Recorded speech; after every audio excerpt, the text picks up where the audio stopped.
나눌 말씀은 누가복음 22장 7절에서 13절입니다.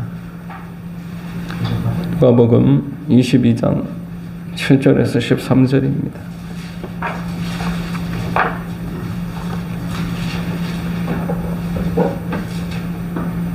제가 봉독해 드리겠습니다. 6월절 양을 잡을 무교절 날이 이른지라 예수께서 베드로와 요한을 보내시며 이르시되 가서 우리를 위하여 유월절을 준비하여 우리로 먹게 하라. 여짜오되 어디서 준비하기를 원하시나이까? 이르시되 보라, 너희가 성내로 들어가면 물 한 동이를 가지고 가는 사람을 만나리니 그가 들어가는 집으로 따라 들어가서 그 집 주인에게 이르되 선생님이 내게 하는 말씀이 내가 내 제자들과 함께 유월절을 먹을 객실이 어디 있느냐 하시더라 하라. 그리하면 그가 자리를 마련한 큰 다락방을 보이리니 거기서 준비하라 하시니 그들이 나가 그 하신 말씀대로 만나 유월절을 준비하니라. 아멘.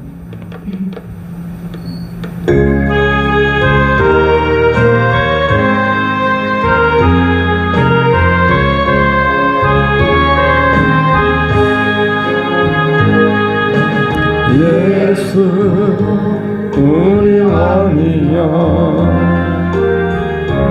이곳에 오셔서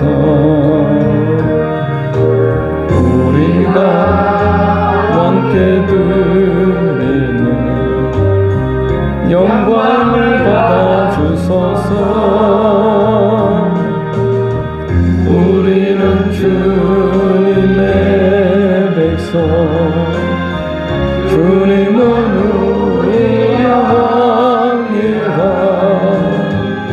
왕이신 예수님 오셔서 사정하사 다스리소서.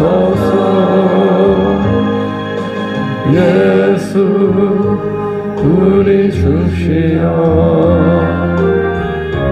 이곳에 오셔서 우리가 주께 드리는 찬양을 받아 주소서. 우리는 주님의 종들, 주님은 우리 주시라. 주 대신 예수님 오셔서 이 찬양을 받아 주소서. 아멘. 할렐루야. 수요 예배 나오신 여러분들 주님 이름으로 환영하고 축복합니다. 봉독해드린 누가복음 22장 7절 이하를 통해 사탄과의 전쟁에서 승리 방법, 이러한 제목으로 말씀을 전하겠습니다. 성령님이 역사해 주시기를 바랍니다. 자, 여러분, 우리 바로 앞에 단락에서 유다에게 사탄이 들어가니 그가 예수님을 팔아버렸다. 예수님의 길과 반대 길로 가게 만들었다. 이렇게 말했습니다. 도둑이 오는 것은 도둑질하고 죽이고 망하게 하는 것뿐이다 라고 했는데 사탄에게 연합돼 버리니까 완전히 망해버렸습니다. 자, 여러분, 성령이 임하시면은 권능을 받고 땅끝까지 주의 증인이 되고 하나님의 성전이 되고 하나님이 그를 끝까지 인쳐주시고 사용해 주시고 천국까지 이르게 되는 줄로 믿으시길 바랍니다. 성령이 임하는 것과 사탄이 임하는 것, 임한다기보다도 사탄이 이제 들어가서 속이는 것은 이처럼 확연하게 차이가 있다. 우리는 알 수가 있습니다. 여러분, 사탄과의 영적 전쟁이 어려운 것은 이것이 당할 때는 모르기 때문에 그렇습니다. 당할 때 알면은 당할 리가 없죠. 도둑이 오면 지킬 수가 있을 건데 몰래 옵니다.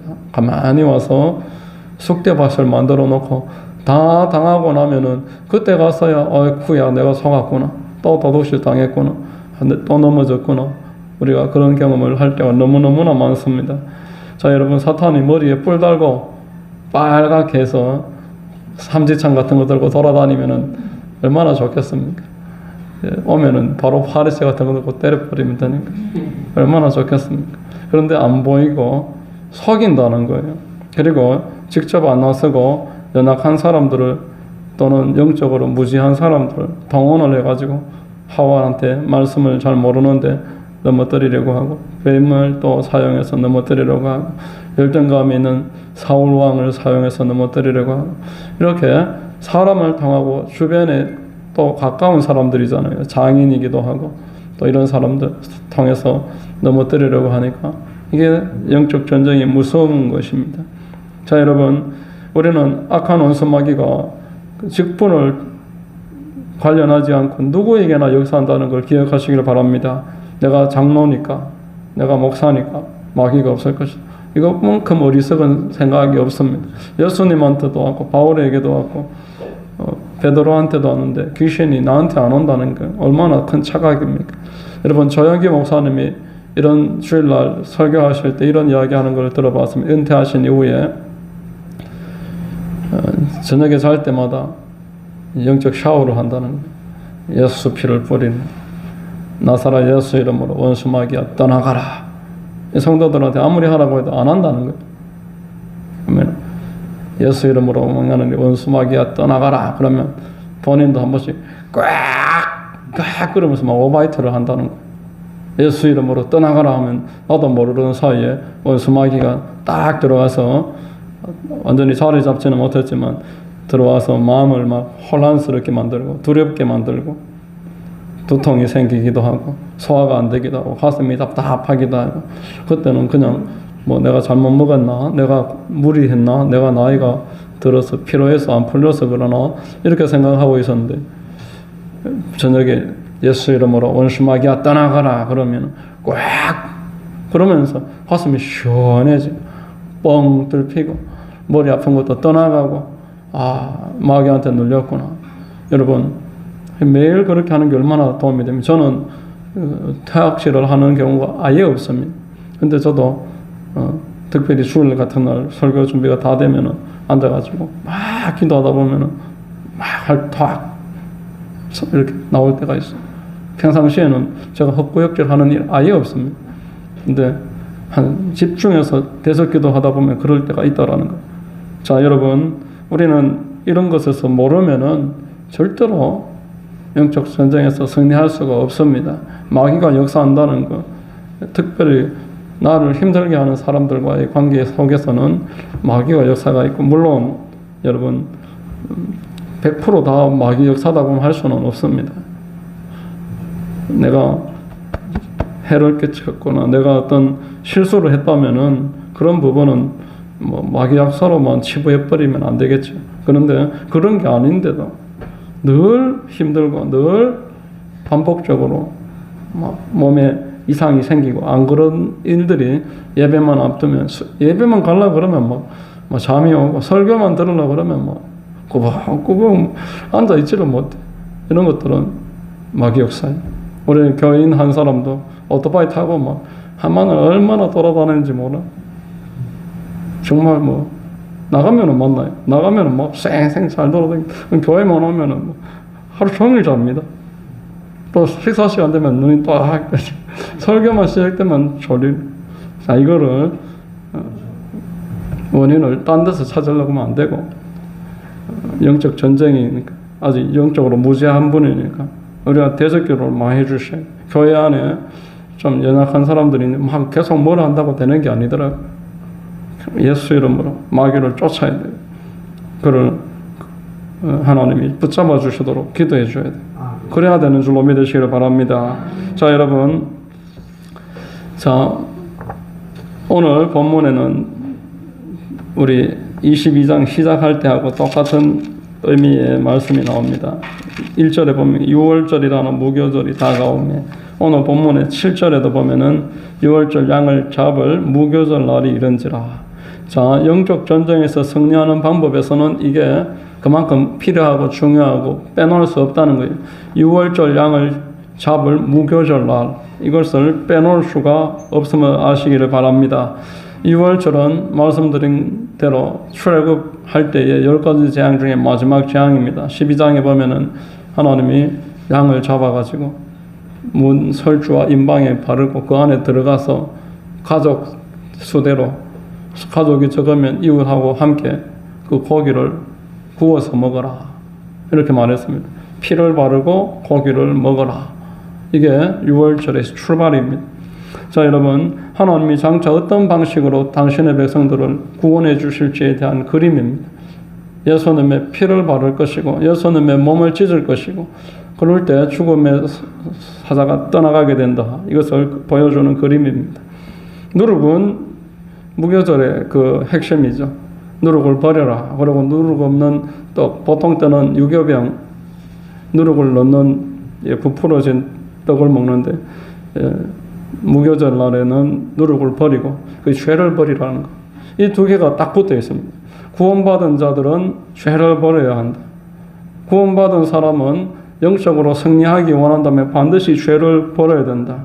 하나님이 나를 구원하신 목적은 내가 죄를 지어도 되는 그런 이제 면죄부를 받은 사람이 아니고 이제는 이 세상에서 더 죄와는 거리가 멀어진 사람을 만들기 위해서다. 이걸 아시기를 바랍니다. 디도서 2장 14절 우리 한번 같이 읽습니다. 그가 우리를 대신하여 자신을 주심은 모든 불법에서 우리를 성량하시고 우리를 깨끗하게 하사 선한 일을 열심히 하는 자기 백성이 되게 하려 하심이라. 선한 일을 잘하면은 구원해 주신다. 그런 말이 아니고 그 반대로 구원을 해 주시고 이제 선한 일을 많이 하라. 선한 일을 하라고 너를 죄에서 건지고 마귀에게서 풀어주고 하나님의 자녀라는 직분과 특권을 주었다. 이렇게 이야기하는 것입니다. 여러분, 우리가 미성숙할 때는 영적으로 어린아이라고 고린도전서에서 말을 했는데 영적인 어린아이 때는 내 원래의 사고방식과 하나님이 주신 생각이 뒤엉켜가 있습니다. 끊임없이 이 안에서 갈등을 합니다. 이 생각을 분리해 주는 것은 하나님의 말씀입니다. 하나님의 말씀은 살아 운동력이 있어요. 소위 나선 금과 같이 우리의 혼과 영과 간절과 골수로 찔러서 쪼갠다. 이렇게 하나님의 말씀이 찔러 쪼갠다. 이렇게 말했습니다. 하나님이 우리를 부르신 것은 죄된 생각, 육신의 생각, 육신의 정욕과 안목의 정욕과 이 세상의 자랑과 하나님의 나라의 이 생각 분리해서 영이 혼을 압도적으로 끌고 다니는 영적인 성숙한 사람, 예수님 닮은 사람 만들기 위함인 줄로 믿으시기를 바랍니다. 여러분, 성경에는 유월절과 무교절의 분리가 계속 나옵니다. 오늘 본문이 그러하고 복음서에 계속 그러하고 또 지금 목회 서신이 그렇게 말을 하고 있고 이런 구절이 디모데전서 후서에도 다 나와요. 우리를 구원하심은 선한 일을 열심히 하는 하나님의 백성 되게 하려 하심이라. 이렇게 말씀을 했고 또 로마서에도 6장 10절 11절 한번 읽습니다. 그가 죽으심은 죄에 대하여 단번에 죽으심이 그가 살아계심은 하나님께 대하여 살아계심이니 이와 같이 너희도 너희 자신을 죄에 대하여는 죽은 자여 그리스도 예수 안에서 하나님께 대하여는 살아있는 자로 여길지어다. 죄에 대해서는 죽었다. 이제는 나는 십자가에서 예수님하고 같이 죽음으로 나는 죄와는 별개가 됐다. 그리고 하나님께 대해는 나는 이제 아주 민감한 사람, 하나님 영광을 생각하고 하나님 무엇을 원하시는지 계속 이것에 관심이 있는 사람으로 살아나버렸다. 이게 로마서가 말하는 성도의 본분인 것입니다. 여러분, 가늠하다가 현장에서 붙잡혀온 그 여자를 한번 생각해 보십시오. 요한복음 8장에 보면은 그가 사람들이 정죄하려고 돌을 치니까 예수님이 너희 중에 죄 없는 자가 돌로 쳐라. 그러니까 다 가버렸어요. 나도 너를 정죄하지 않는다. 그러면서 뭐라고 말씀하셨습니까?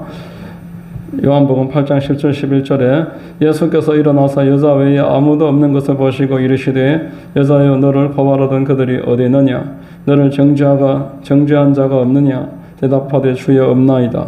예수께서 이르시되 나도 너를 정죄하지 아니하노니 가서 다시는 죄를 범하지 말라.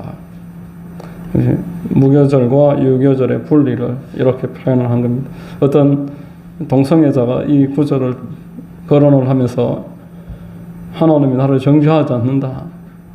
그렇게 이야기하는 걸 보면서 성경을 갖다가 본인이 원하는 대로 그것만 이야기하는 것은 참 어리석은 성경을 보는 방법이다. 다시 한번 생각했습니다. 여기 정죄하지 않는다. 죄를 지어다 이런 말이 아니지 않습니까? 다시는 죄를 범하지 말라. 이제 너 죄 때문에 죽지는 않지만 이제는 죄를 안 짓는 삶을 살아라. 이렇게 말을 하고 있습니다. 자, 여러분, 승리의 비결은 이것입니다. 마귀는 우리를 공격하는데 죄를 짓게 만들어서 공격합니다. 죄를 지으면은 합법적으로 마귀가 참소하게 됩니다. 로마서 6장 23절에 죄의 삭은 사망이라 그랬습니다. 죄를 지으면은 내 마음에 죄책감이 생겨요. 하나님 낯을 피합니다. 하나님을 떠납니다. 그리고 기도할 때도 계속 마귀가 너 같은 게 무슨 목사냐 그러면서 기도한도 되겠나 이런 생각이 계속 들고 죄 때문에 죄책감이 생겨서 아주 약해집니다. 영적으로 약해집니다. 그리고 죄로 말미암아서 마귀가 계속 공격을 합니다. 그런데 죄를 버리면은 성령이 임하는 줄로 믿으시기를 바랍니다. 죄를 버리면은 성령이 임한다. 죄를 회개하면은 성령이 임한다고 사도행전 2장에서 말씀을 했습니다. 죄를 버리면은 인생의 고통이 그만큼 줄어듭니다. 도덕이 오는 것은 도덕질하고 죽이고 망하게 하는 것입니다. 마귀가 우리를 죄짓게 만들어서 에덴 동산에서 그 많은 복을 차버리게 만들고 떨어지자마자 아들들이 막 살인을 저지르고 간음을 저지르고 그들이 하나님 앞 대적하고 그렇게 해서 전부 심판당했지 않습니까? 그와 마찬가지인 것입니다. 마귀는 죄짓게 만들어서 하나님하고 떨어지게 만들고 떨어진 마귀의 밥이 되는 거예요. 그때부터 마귀가 그냥 우리를 자유롭게 풀어주는 게 아닙니다.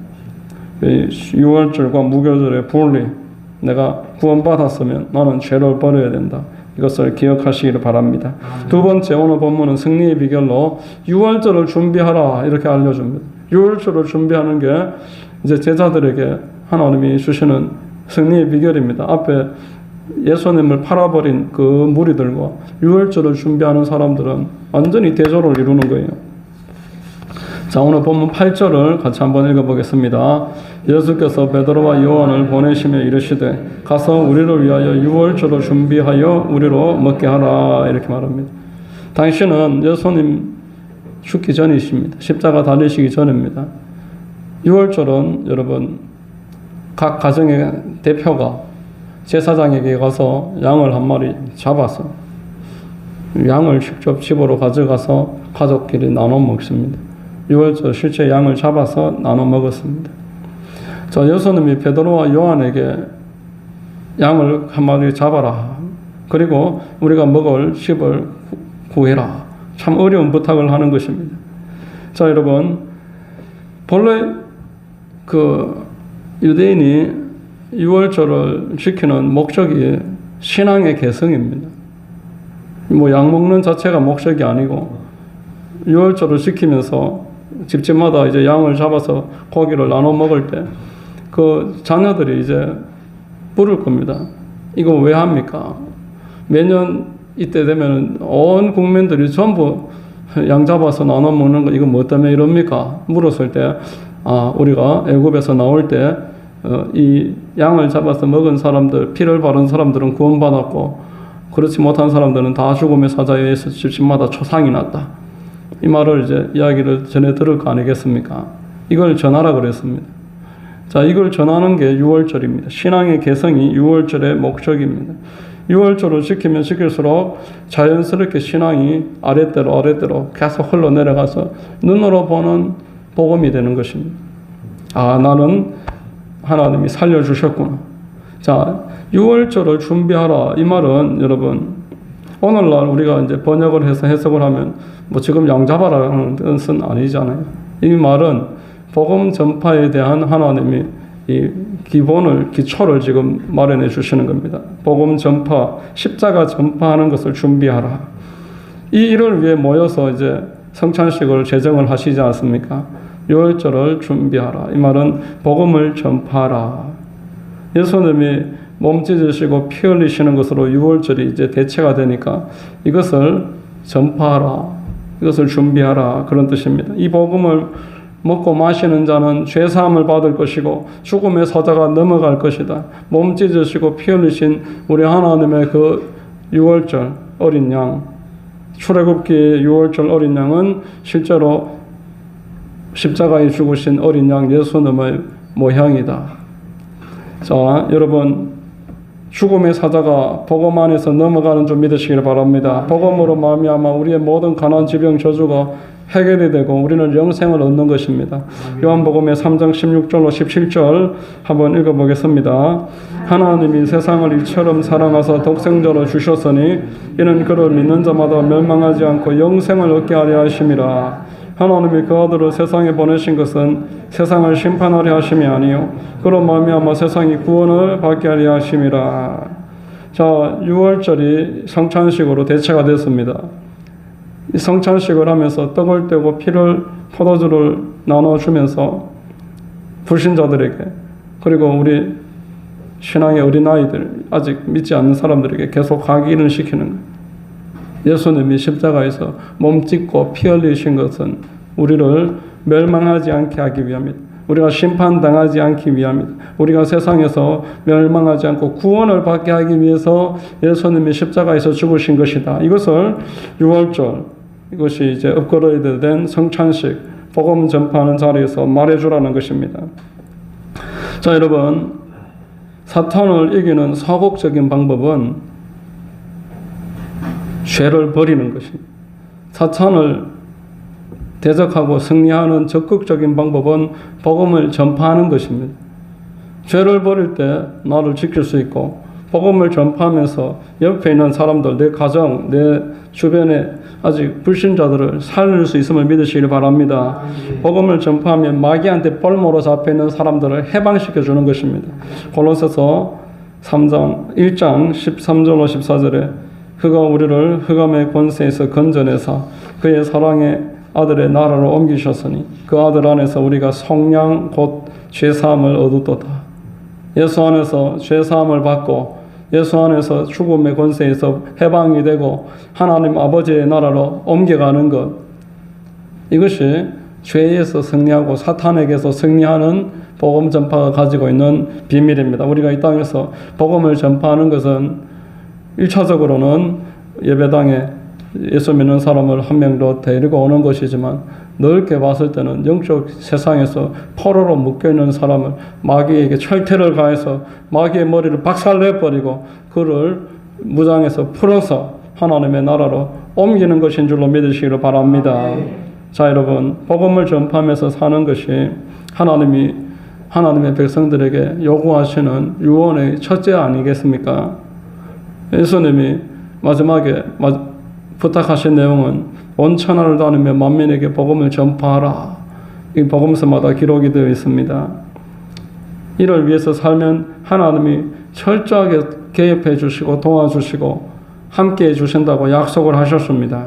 마가복음 10장에 보면은 복음을 위해서는 당시에 1차적으로는 어떤 손해가 생기지만 장기적으로는 하나님이 100배로 갚으시겠다 약속하셨음을 믿으시기를 바랍니다. 하나님이 복음 전파하는 하나님의 자녀들을 도와주셔요. 계속 그 일을 할 수 있도록 격려하시고 반드시 내가 지쳐서 힘들다 할 때 하나님 개입해 주시는 줄로 믿으시기를 바랍니다. 저 김해 순복음교회 작년에 우리 교단으로 가입한 교회가 있습니다. 거기 목사님이 이제 그 교회가 4층 건물이 창원 교회만한 그런 교회입니다. 그 목사님이 이제 저하고 알게 된 지가 얼마 안 됐는데 작년에 가을에 우리 지방에 들어왔으니까. 그런데 이제 제가 청력이 약한 걸 알고 그 사모님 통해서 집사람한테 제가 어젠가 들었는데 수술을 하기를 원하면은 수술 비용을 그 교회가 중심이 돼서 교회들한테 이야기해서 마련을 할 테니까 수술을 원하면은 해주겠다, 도와주겠다 이렇게 이야기하는 거예요. 그래서 제가 괜찮다고 지금은 그런 생각을 하고 있는 게 아니라고. 왜냐하면은 이게 유전이거든요. 수술한다고 문제가 해결되는 게 아니라고. 그래서 이 문제는 영적 전쟁이기 때문에 내가 싸울 사람은 우리 같은 사촌들 전부 다 장애를 갖고 있어. 그래서 내가 싸울 사람은 다 불신자니까 나밖에 없다. 그러므로 내가 이 문제는 그 수술을 한다든지 뭐 이런 방법으로는 지금은 해결을 할 생각이 없다고 그렇게 말씀을 드렸습니다. 자, 또 2주 전인가 대구에 제가 잘 아는 그 집사님인데 제 이야기를 들었어요. 그래서 그 보청기가 한쪽에 600만 원 합니다. 그 양쪽이면 1200만 원인데 본인이 아는 보청기 대리점에 소개를 할 거고 비용을 자기가 다 댈 테니까 보청기를 하라는 거예요. 그래서 그것도 제가 아직 때가 아닙니다. 사양을 했습니다. 그러니까 그러면 헌금을 하겠다는 거예요. 교회에다가 알겠다고. 그건 내가 또 받는다고 계좌번호를 알려줬는데 그 보청기 할 수 있도록 헌금을 그거야 뭐 나중에 할 때 되면 하겠지만 여튼 헌금 준다는 것 제가 또 감사함으로 받았습니다. 할렐루야. 자, 하나님이 왜 도와주실까 이런 생각을 요 근래 많이 했어요. 하나님이 참 힘들 때마다 격려를 해주신다는 걸 느껴요. 왜 도와주실까? 하나님이 원하시는 방향으로 우리가 가고 있다는 하나의 신호라고 저는 받아들입니다.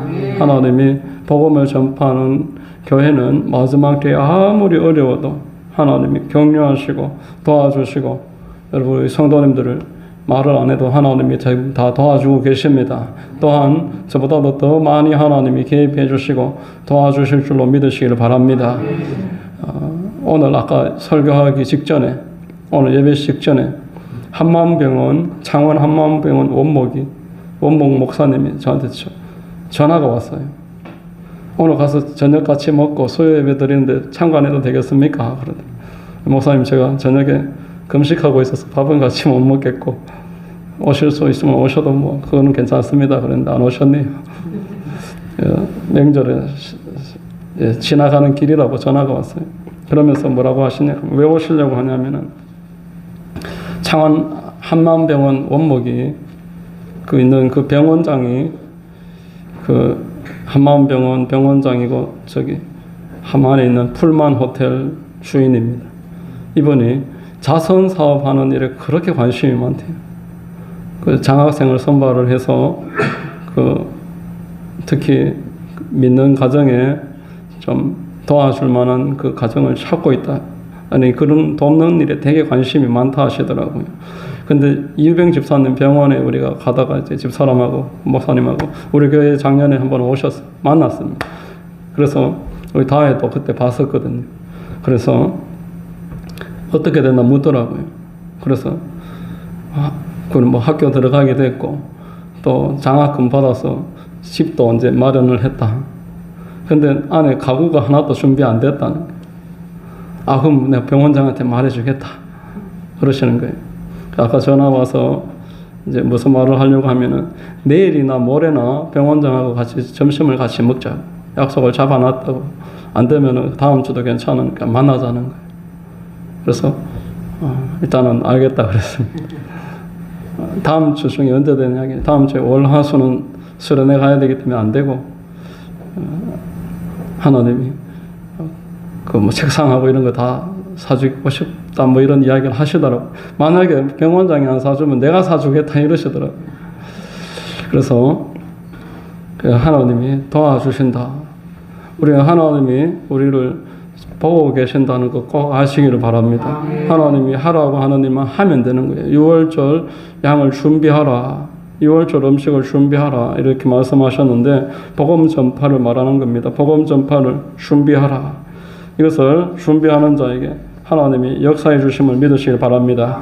자, 여러분 이 정삼숙 사모 이야기를 제가 지난주에도 한번 했는데 이 정삼숙 사모님이 대학생 때부터 피아노를 전공을 했는데 열심히 피아노 공부하면서 과외하면서 대학을 졸업을 하고 장학봉 목사님하고 결혼을 해요. 그리고 교회를 개척을 하는데 아들을 둘을 낳습니다. 근데 개척교회고 애들이 엄마를 재능을 이어받아서 피아노를 잘 쳐요. 아니 악기를 잘 다뤄요. 음악적인 감각이 뛰어납니다. 절대 음감이라고 노래를 들으면은 계명을 바로 알아요. 막 다 적어내요. 이 정도로 안 배워도 아는 그런 아들인데 레슨을 시키고 싶은데 가난하니까 이제 그런 돈이 없지 않습니까? 그래가 하나님 앞에 하나님 레슨비는 없지만 하나님 앞에 내가 과외비를 드립니다. 우리 애들 좀 가르쳐 주십시오. 그러면서 과외비를 정성껏 늘 하나님 앞에 헌금을 하고 그리고 성도 가정 가운데서 좀 방황하고 있는 애들은 찾아가서 만나서 계속 잘 설득해서 피아노를 가르치는 거예요. 그러면서 사랑으로 계속 찾아가서 만나고 피아노를 가르치고 하니까 그 아이들이 변화가 돼요. 찾아와서 따뜻하게 이야기 들어주고 먹을 거 같이 나눠 먹고 피아노 가르치고 하니까 방황하고 부모에게서 이탈했던 애들이 계속 돌아오는 거예요. 그러다 보니까 이제 본인은 하나님 앞에 이제 우리 애들 좀 잘 키워달라고 할 수 있는 걸 그걸 했는데 하나님이 한국에서 유명한 그 음악 하시는 분들하고 계속 이렇게 우연히 만나게 해주셔서 무료로 레슨을 다 받는데 레슨비가 없다고 하니까 하나님께 받겠다고 안 받는다. 그렇게 하고 이분들이 소개로 본인들도 외국에서 공부했을 테니까 외국에 소개를 받는데 전부 장학생으로 그 아들 둘 다 예일대학교 대학원까지 음악을 완전히 하면서 받은 장학금만 10억이 넘는다는 거예요. 이런 감정이 이 책의 삼숙시 이야기 여기에 나옵니다. 자, 여러분, 물론 여러분 하나님이 우리에게 바라시는 게 물질은 아니겠죠. 그러나 마음을 원하십니다. 물질에는 마음이 들어있지 않습니까? 하나님 앞에 정성껏 레슨비를 드렸을 때 그리고 어린 아이들 그 살리려고 한 명 한 명을 데려다가 피아노를 가르치고 따뜻하게 보살폈을 때 하나님이 이걸 다 받으셨다는 받으시고 하나님의 은혜로 이분이 이제 하는 재미난 표현이 하나님의 법칙은 메아리의 법칙이다. 드림의 법칙은 메아리의 법칙이다.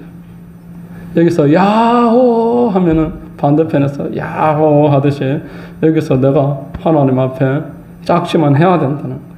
하나님이 가만히 있는데 예일대학교 대학원까지 10억 받으면서 장학금 받도록 그렇게 되기 전에는 한국에서 어떤 음악 하는 분들하고 한 명 한 명 소개 계속 받아야 되니까 마지막 거기까지 연결되기까지 가만히 있는데 그렇게 된 게 아니라는 거예요. 본인은 그냥 대학만 졸업한 그냥 사모지만 피아노는 애들 가르칠 수 있으니까 가르치고 그리고 레슨비는 없으니까 레슨비로 내가 지금 낼 수 있는 그 레슨비는 하나님 앞에 정성껏 드렸을 때 하나님이 그걸 다 받으셔서 그 마음의 소원을 이루어 주셨다 이렇게 이야기하는 것입니다.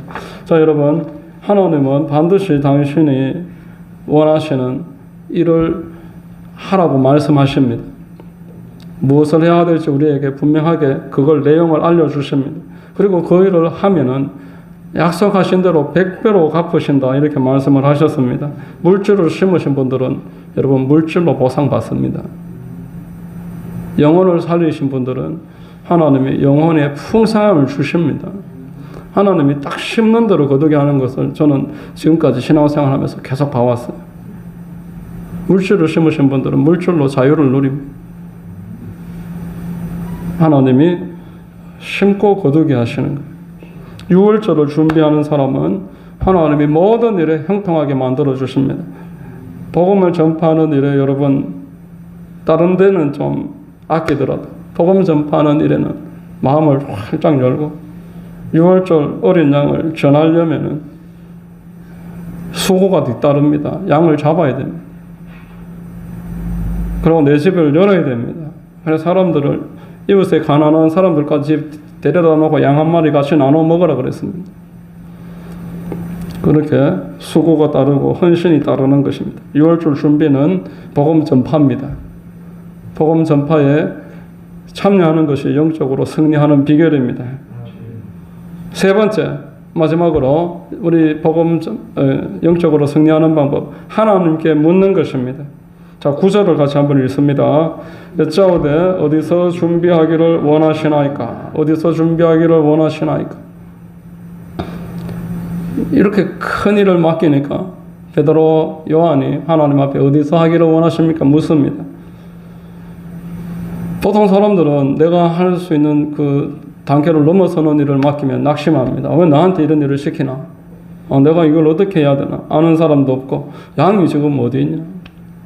그리고 이 동네에 아는 사람도 없는데 누가 우리 여기 많은 사람 제자만 12인데 그리고 또 여자들도 따라다녔잖아요.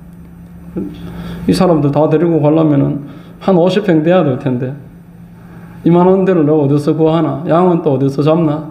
온갖 생각이 복잡합니다. 그렇다 보면 시험도 들고 왜 나한테만 이런 일을 하라고 할까? 이런 생각을 우리는 신앙생활 하다가 계속 하게 되는 거예요. 이런 생각은 교회 생활을 좀 열심히 하신 분들은 다 느낄 겁니다. 나한테 이런 일을 시킬까? 왜 나에게 이런 일이 생겼을까? 어떻게 이걸 다 하게 할까? 이런 생각을 우리가 하게 됩니다.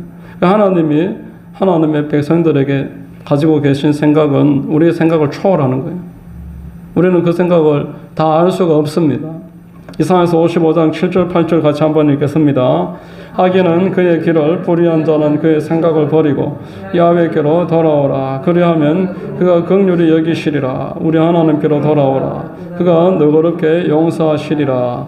이는 내 생각이 너희의 생각과 다르며 내 길은 너희의 길과 다름이니라. 야훼의 말씀이니라.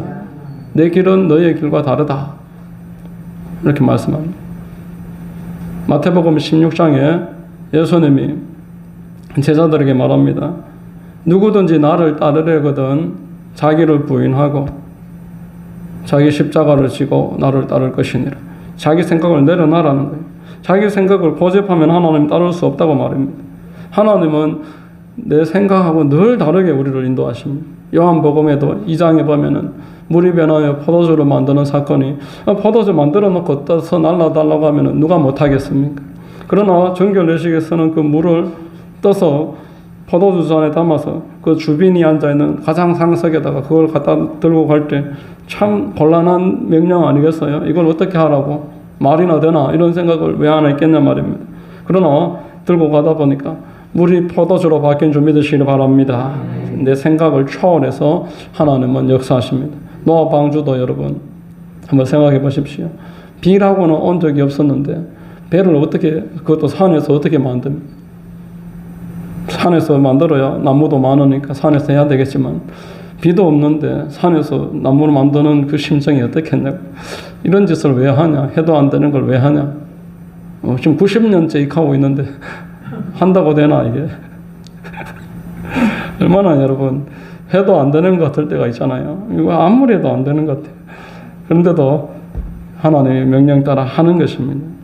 이게 이해가 안 돼도 하나님이 하라고 한 일에 우리가 참여하면은 하나님이 역사하십니다. 아멘. 또 여리고성을 돌 때 6일째 돌 때도 아무 일이 일어나지 않고 7일 때는 또 7바퀴 돌아라고 하는데 참 막연한 일입니다. 하나님의 명령은 늘 이렇게 막연합니다.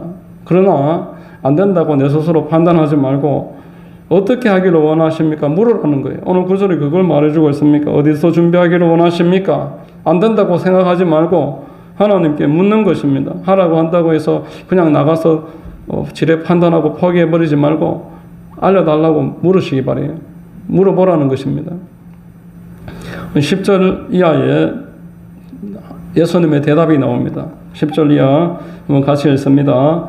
이르시되 보라 너희가 성내로 들어가면 물 한 동이를 가지고 가는 사람을 만나리니 그가 들어가는 집으로 따라 들어가서 그 집 주인에게 이르되 선생님이 내게 하는 말씀이 내가 네 제자들과 함께 유월절을 먹을 객실이 어디 있느냐 하시더라 하라. 그리하면 그가 자리로 마련한 큰 다락방을 보이리니 거기서 준비하라 하시니 그들이 나가 그 하신 말씀대로 만나 유월절을 준비하니라. 자, 인생의 문제, 특별히 성도가 가지고 있는 약점 안 물어본다는 거예요. 어떻게 할까요? 안 물어본다는 거예요. 생각해보고 아니다 싶으면 그냥 마음을 딱 닫아버려. 아예 그냥 관심을 꺼버립니다. 하나님의 놀라운 도움은 내가 할 수 없는 일을 하라고 하신 그 다음에 그 일을 할 때 일어나는 거예요. 아까 물이 변한 포도주 사건, 여리고성을 7번 돈 사건, 노아의 방주를 만든 사건, 어느 것 예외가 없습니다. 내 생각으로 안 될 때 그때가 하나님이 일할 기회인데 사람들이 마귀에게 속고 자기 한계에 빠져가지고 그냥 안 되는 것이라고 딱 지레 그냥 마음을 닫아버리니까 하나님이 명령을 주실 때는 그 명령을 받아서 복으로 연결시킬 것인데 그 복을 자기가 딱 차단시켜버립니다. 안 된다고 포기해버립니다. 코끼리를 말뚝에 묶어놓는 방법 아십니까? 어릴 때 말뚝에다가 뒷다리를 묶어놓으면 빠져나가려고 하다가 포기하게 됩니다. 그런데 나중에 코끼리가 집새만큼 커지고 힘만 좀 제대로 주면 말뚝을 얼마든지 끊을 수 있는데도 아예 시도도 안 한다는 거예요. 해봤자 안 된다. 옛날에 해봤었는데 안 되더라. 이렇게 생각하고 포기한다는 겁니다. 우리가 하나님께 방법을 물으면 하나님은 반드시 우리의 삶에 개입하시는 것입니다. 다윗은 계속 물었습니다. 다윗은 여러분 계속 물었습니다. 누가 블레셋이 쳐들어오면은 싸우리까 말리까 올라가라. 올라가리까 말리까 다음에 똑같은 상황에서 뒤로 돌아가라. 계속 묻습니다. 그러면 하나님은 그때마다 다르게 알려주셔요. 그래서 다윗이 가는 곳마다 형통하게 했습니다. 하나님께 물으시기를 주의 이름으로 축원합니다. 여러분 20세기의 기독교에 참 지성으로 알려져 있고 여러분들도 들어봤을 겁니다. 손 스토트라는 목사님이 있는데 이분이 늘 아침에 일어나면은 기도를 합니다. 이렇게 기도한다고 이야기합니다. 안녕하세요 하나님 아버지, 안녕하세요 주 예수님, 안녕하세요 성령님. 이렇게 하나님을 찬양하고 그리고 하나님 앞에 높여드리고 구체적으로 내가 오늘 하루 있을 일에 대해서 구체적으로 여쭤보고 묻고 이런 기도를 늘 빠지지 않고 했었다. 이렇게 이야기하고 있습니다. 자 여러분, 우리 하나님은 이미 다 예비해 놓으시고 우리에게 말씀하십니다. 우리는 생각할 때 안 된다고 생각하지만 하나님한테 물으니까 뭐라고 말씀하십니까? 들어가면은 물동이 들고 가는 사람이 있을 것이다.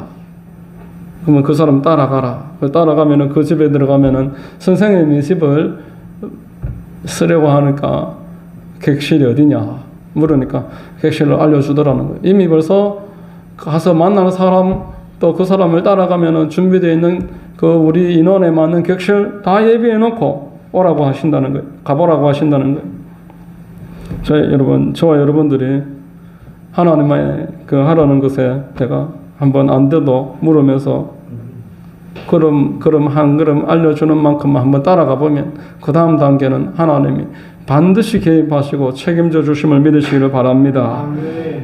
전혀 생각도 못했던 방법인데 질문하고 더 하라 하니까 더 가봤더니만 정말 그 사람 만나가지고 그 사람 집에서 유월절을 준비했었다고 본문의 13절에 말합니다. 그들이 나가 그 하신 말씀대로 만나 유월절을 준비하니라. 자, 여러분 말씀을 맺겠습니다. 마귀와의 승리하는 그 제자들의 비결이었습니다. 죄를 버리는 겁니다. 마귀의 합법적인 통로가 되는 죄를 회개하고 버려야 됩니다. 그리고 좀 적극적으로 복음을 전파하는 일에 내가 동참하는 것입니다. 복음 전파하는 일에 하우스 사역에 참여하시기 바랍니다. 여러분 참여하시면 하나님이 예비하신 복이 있어요. 하나님이 도와주셔요. 다윗이 전쟁할 때 보니까 앞에서 싸운 사람하고 후방에서 전쟁에 뒷받쳤던 사람하고 분깃을 똑같이 나누는 거예요. 복음을 전하는 사람만 아닙니다. 데리고 오시고 식사로 준비하는 분, 또 그 일을 위해서 수고하고 헌신하고 기도하고 참여하시는 모든 분들이 같이 하나님이 상급을 주시는 것입니다. 그 일에 여러분 참여하시고 여러분 주변에 여러분들만 만날 수 있는 분들 복음 듣는 자리로 인도하는 건 여러분의 몫입니다. 그거는 여러분들만 할 수 있는 일입니다. 그래서 하나님의 말씀을 듣는 자리, 복음을 듣는 자리로 그를 인도하고 하나님 앞에 그 일을 놓고 물어보십시오. 해도 안 되거들라 물어보십시오. 어떻게 하면 되겠습니까? 누구를 하면 좋겠습니까? 하루에 만나는 사람이 이렇게 있는데 이 중에 누구에게 복음을 전하면 되겠습니까? 찾아보고 안 된다고 판단 내리지 말고 말해보라는 거예요. 복음을 듣는 자리에 가서 한번 우리 식사 한번 해보겠냐고. 지난주에 토요일 날 제가 아무도 이제 올 사람이 없는 것 같아서 가야 되나 말아야 되나 고민을 하다가 그래도 가서 이제 같이 기도하고 그래서 이제 갔는데 한 분이 왔어요. 한 분이 왔어요. 김용자라고 우리 작년에 여름에 교회도 한번 오신 적이 있는 분인데 그리고 한 2달 전에도 복음을 한번 전한 적이 있는 분인데 이분이 그날 왔어요. 그래서 복음을 전했습니다.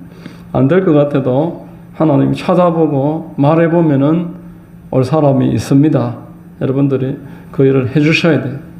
그 일을 여러분들이 하는 그 일을 하다 보면은 또 전하게도 됩니다. 우리가 교육하는 내용에 그 내용을 전할 수 있도록 알려드리는 것도 있으니까 그 일을 같이 하면서 때가 되면 내가 전하기도 하고 그렇게 팀을 만들어가면서 교회를 내 집에서 세우는 거예요. 복음서를 읽어보시고 서신을 읽어보십시오. 하나님의 백성은 자기 집에서 복음 전파하는 일을 해나가면서 교회를 자기 집에서 소수지만 세워나가는 게 하나님의 백성이 이 땅에서의 교회 세우는 방법으로 성경은 알려주고 있습니다. 여러분 모두에게 이런 마귀를 이기고 상급을 쌓는 이런 은혜가 있게 되시기를 주의 이름으로 축원드립니다. 기도하겠습니다. 하나님 아버지 감사합니다. 하나님의 자녀들 오늘도 함께 모였습니다. 하나님 복음을 전하는 곳에 우리 하나님이 함께 계시고 복음 전함으로 마귀가 쫓겨나가고 하나님의 백성이 자유를 얻게 되고 또 복음에 참여하는 자들이 복을 받으며 하나님이 마귀에게서 늘 승리하도록 도와주심을 깨닫게 해주시니 감사합니다. 말씀을 오늘 생각하게 하시고 우리 삶에 하나님의 영광이 나타나도록 우리를 붙잡아 주시고 인도하여 주옵소서. 감사하옵고 예수님 이름 받들어 기도드립니다. 아멘.